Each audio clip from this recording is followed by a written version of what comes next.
Uppal Bharat petrol బంకులో తనిఖీలు జరిగాయి. వినియోగదారులకు తక్కువ పెట్రోల్ సరఫరా చేస్తున్నారనే ఆరోపణలు రావడంతో legal metrology district inspector Ramakrishna ఆధ్వర్యంలో తనిఖీలు నిర్వహించారు. అయితే బంకులో ఎలాంటి తప్పిదాలు జరగలేదని వారు తేల్చారు. పెట్రోల్ తక్కువ వచ్చిన డిస్పెన్షన్ యూనిట్లో తమ వద్ద ఉన్న స్టాండర్డ్ 5 లీటర్ మేజర్ తనిఖీ నిర్వహించామని, ఆ ఒక్క డిస్పెన్సరీ యూనిట్ కాకుండా ఆర్ఓలో ఉన్న అన్ని డిస్పెన్సరీ యూనిట్లను చెక్ చేశామన్నారు.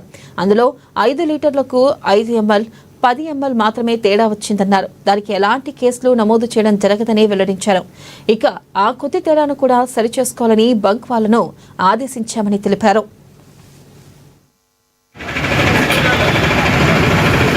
ఈరోజు ఉప్పల్లో గల బీపీసీఎల్ పంపులో షార్ట్ డెలివరీ వస్తుంది పెట్రోల్కి సంబంధించి అని చెప్పేసి ఒక కంప్లైంట్ నాకు వాట్సాప్ ద్వారా రిసీవ్ అయింది. అంతేకాకుండా దానికి సంబంధించి ఇన్స్పెక్షన్ చేయమని చెప్పేసి మా హెడ్ ఆఫీస్ నుంచి కూడా ప్రత్యేక ఆదేశాలు జారీ అయినాయి.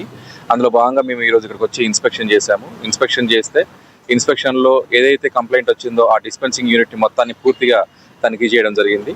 మన దగ్గర ఉన్న స్టాండర్డ్ 5 లీటర్ మేజర్ తోటి డెలివరీస్ అని చెక్ చేశాము. ఆ ఒక్క డిస్పెన్సింగ్ యూనిటే కాకుండా ఇక్కడ డిస్పెన్సింగ్ ఆర్ఓలో ఉన్న మొత్తం అన్ని డిస్పెన్సింగ్ పంప్స్ కూడా మేము చెక్ చేశాము. చెక్ చేస్తే 5 లీటర్కి ఆ డిస్పెన్సింగ్ పంప్లో 5 లీటర్కి 10 ml 15 ml ఆ రేంజ్లోనే కొంత వేరియేషన్ అయితే కనిపించింది. ఆ వేరియేషన్ అనేది వితిన్ మ్యాక్సిమం ఎంపీలో ఉంది కాబట్టి దాని మీద ఎటువంటి కేసు రిజిస్టర్ చేయడం అనేది ఉండదు.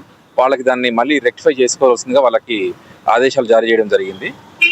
మిగతా అన్ని డిస్పెన్సింగ్ పంప్స్లో డెలివరీస్ అన్ని కూడా